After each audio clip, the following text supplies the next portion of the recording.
Hi, I'm Caroline Mitchell, canine behaviourist at Good Doggy. So in my reactive dog behaviour group on Facebook, one of the members there sent me a wee question, and she wants to know, how does she stop her dog lunging at bikes when they're on walks?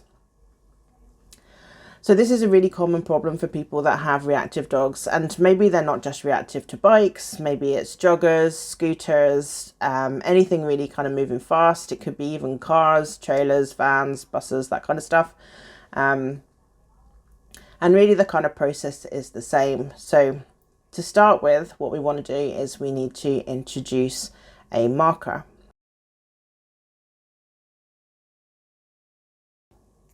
So a marker could be something like a word or a sound that you're going to introduce your dog, or very commonly it would just be a click from a clicker. Introducing a marker sound is good for your dog's training because he'll understand that the sound means he's doing a good job and that he should keep on doing it. You would introduce a clicker or a marker word just by repeating the noise over and over again, and at the same time offering your dog a treat. And when he takes the treat and hears the noise simultaneously often enough, his brain gets really confused between the two.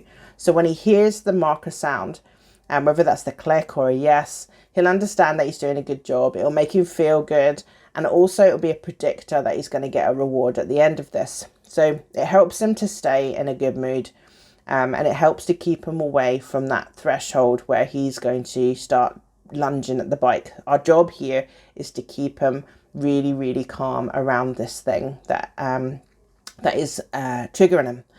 So introduce your marker word or your click or whatever it is that you're going to use. The next step now is to borrow a bike if you don't have one, or use your own bike, and we're going to introduce it to the dog.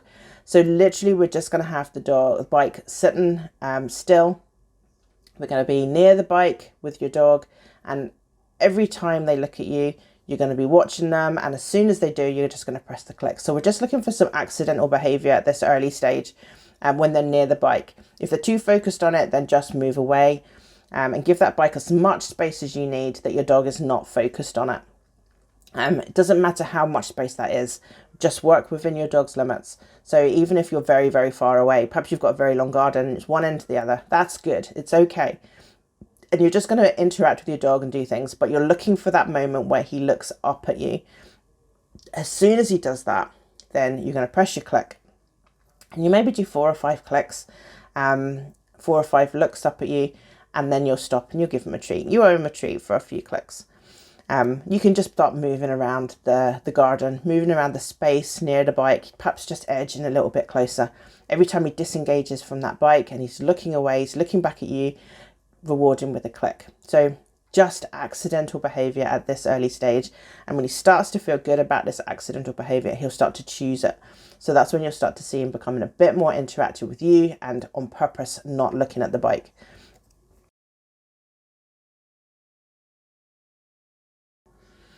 So the next stage now is we're going to get a volunteer to start moving on the bike. So there's lots of ways that we can make this situation more difficult. So at the moment, the bike is stationary and it's quite far away. But if the bike starts to move, that adds a level of difficulty. The speed of the bike will again add more difficulty, and the direction the bike is going will also change things as well. Some dogs are better when they can see the bike approaching them, and they will stay much calmer. Others are better when the bike surprises them from behind. This is something for you to figure out with your dog. So experiment a little bit, see what is easier for them, and just be aware then of the distance that bike is from you, the speed it's going. So we're going to keep this as easy as possible. So it's really important to make a note of the easiest level and start there. Will get harder. It's going to feel very contrived, very set up at the moment, and that's normal because your dog doesn't really know what to do when there's a bike going past them, and their emergency brain is being allowed to kick in and take over and make decisions for them. So we're keeping this as simple as possible, and most likely the bike is quite far away, it's moving very slowly. The person that's on the bike might not even be riding it properly, they might just literally just be pushing it forward with their feet, and you'll have decided whether coming towards you or from behind you is going to be easier for your dog or not. So as the bike starts to approach, we're going to start using the clicker. So this again is that accidental behavior. We've set them up. The bike is quite far away. The dog is not reacting to the bike being moved. At this stage, we can start using the clicker. So you're going to click, maybe wait another second. If the dog is still not reacting, then click again. And as the bike comes sort of closer and past them, you're going to keep on pressing your clicker over and over and over and over again. Don't worry about your treats now. Keep them in your pocket. This is just you, your dog, and your clicker. And given the fact that the bike is probably very far away, it's moving very slowly, and it is your dog's preferred direction, he will probably let that bike go all the way past him without really getting too stressed about it. And if that's the case, then you've done a really good job, because that's what we're looking for. I don't want him to come out of his, into a situation where he's getting highly triggered, very responsive. We don't want him to lunge. We don't even really want him to stare at that bike. We want him to be just out of his comfort zone, He needs to know it's there. He needs to be thinking about the bike and going, well, I don't know about that bike. I usually don't like bikes. But we don't want him any further than that. So he'll be looking at the bike, but able to disengage. That's the kind of level of discomfort, really, if that's the right word for it, that we need him to be at. So you're going to click, click, click, click, click while this bike slowly moves past him in the distance. And once the bike has gone out of sight and he's nice and relaxed, then you'll give him a treat. So he gets one treat for that bike's pass. And you're going to just repeat this over and over and over again until the bike becomes boring to him. This whole process should become boring. You're standing in the middle of a field somewhere while the silly bike is moving in the distance. And once that happens, then you're able then to start making it another level harder.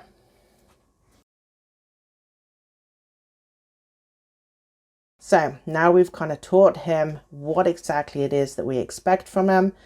We've allowed him to succeed because we've made it really easy for him. We're now just going to repeat this. We need him to learn that this isn't just a one-off. We want him to keep repeating this and learn this so that it becomes an instinctive behavior for him. Currently, his instinct wants him to lunge and shout at that bike, and it served him well because up until now, presumably nothing bad has ever happened. The bike shot past. His brain has gone into emergency mode. He's lunged and barked at that bike. The bike went away. Nobody got hurt. So the behavior was successful.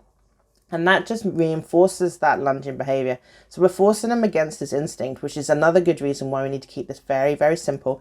And we need to practice slowly, slowly, slowly. So we don't want to just suddenly jump from level 1, where the bike's far away, moving very slowly, to level 30, where it's zipping past us. Don't head to the local cycle path and just have all of the cyclists rushing past you thinking that we've now cracked this. We haven't. We need to repeat it over and over again. Just like a footballer doesn't just learn how to play football and then stop practicing. They have to keep practicing. They keep repeating the same processes, the same behaviors, the same set pieces over and over again until they become instinctual. And even then they don't stop. So that's what we're going to do now. We're going to repeat this over and over and over and over again until his new behavior of not looking at the bike, of paying attention to other things, being relaxed, until that starts to become his new instinctual behavior.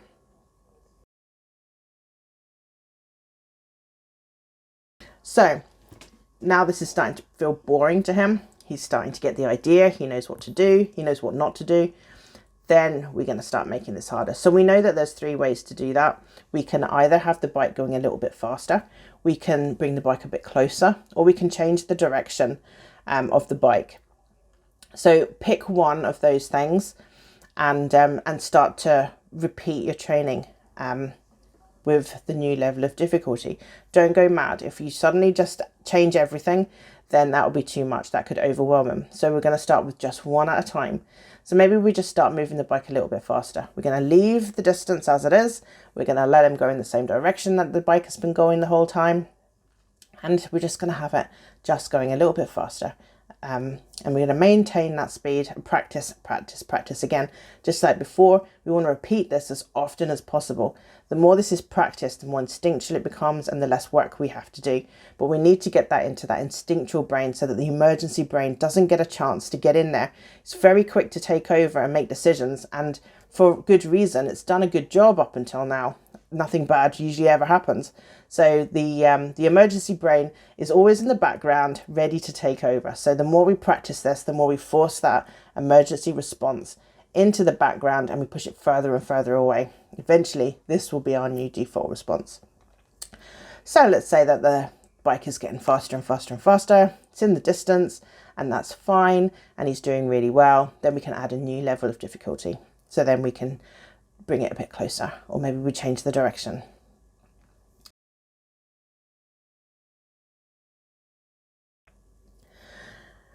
So you can kind of see how this process is going.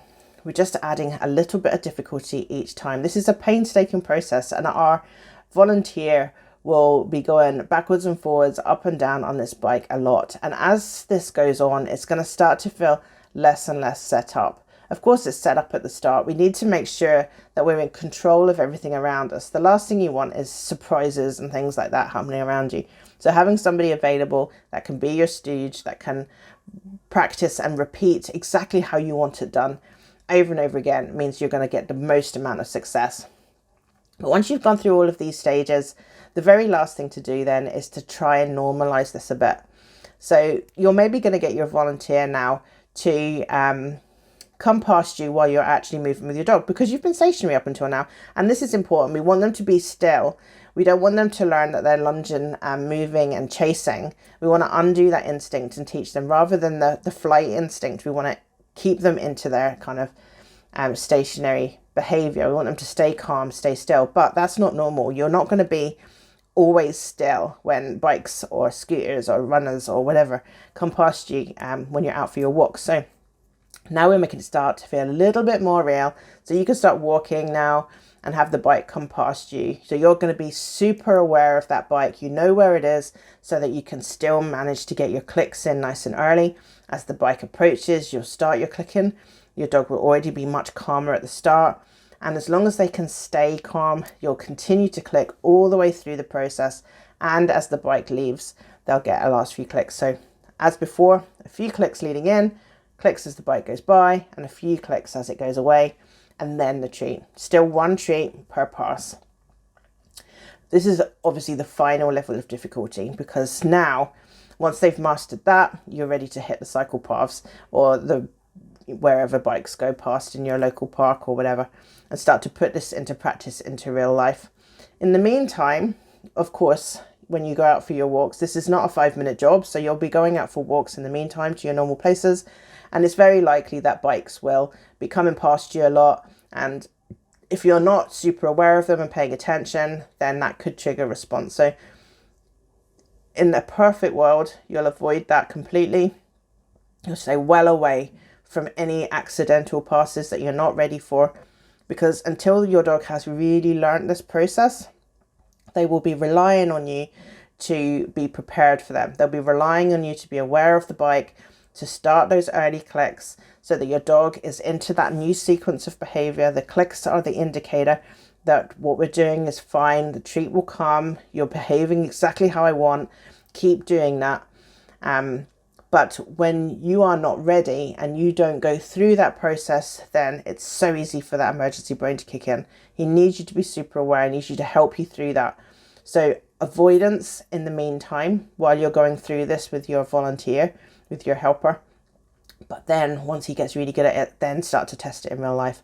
But not until then, because he will not be ready for it and you'll not be ready for it either. It's a big piece of work, so you'll have to be very aware. So even if you can take your volunteer with you in these final stages, they can be a spotter. They can keep an eye out for bikes coming. They can let you know where they are, and you can just continue to act normally and using your clicker.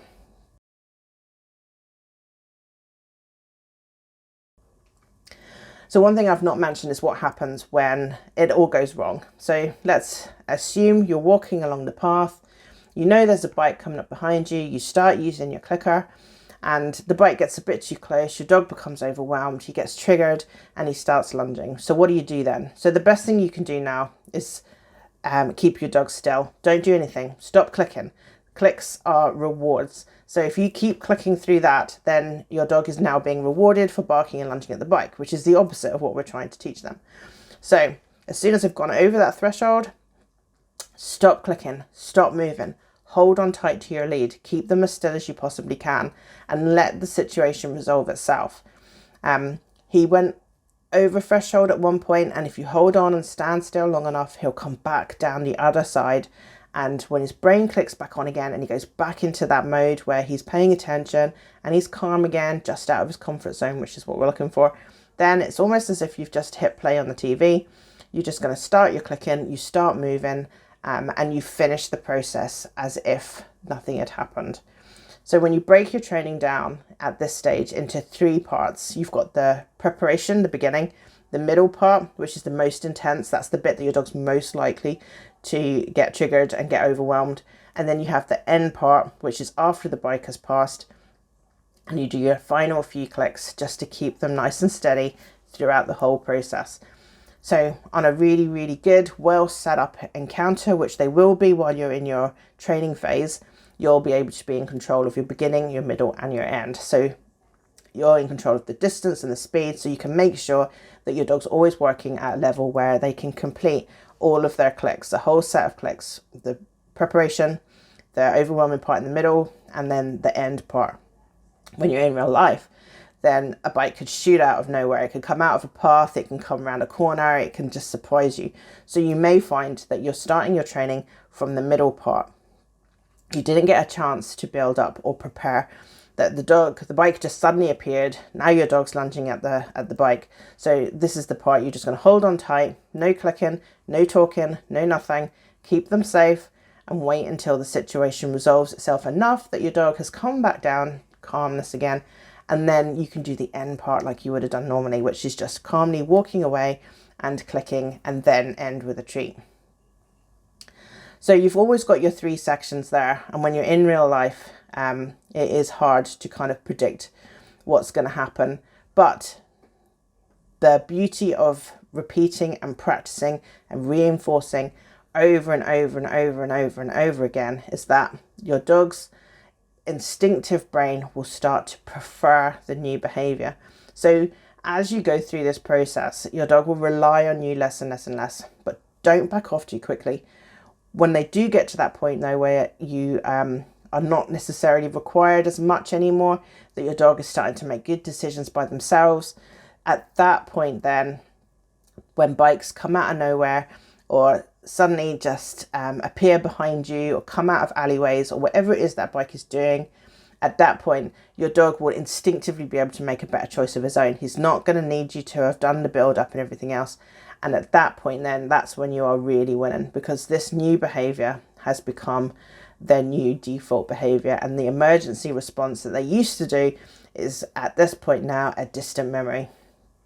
But don't worry if while you go through the majority of your training, your dog still can't cope with those situations where they get surprised. And that's not just for lunging at bikes and people and things like that. In any kind of reactive behavior, that is the hardest thing for our dogs to learn.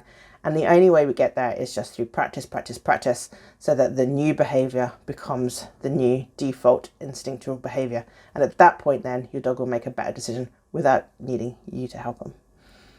So I hope that's helped, Allison, with your dog lunging at bikes. And for anybody else watching this, if you have a question that you would like me to answer, then definitely let me know. And hopefully I'll be making a video for you soon. Take care for now. Bye bye.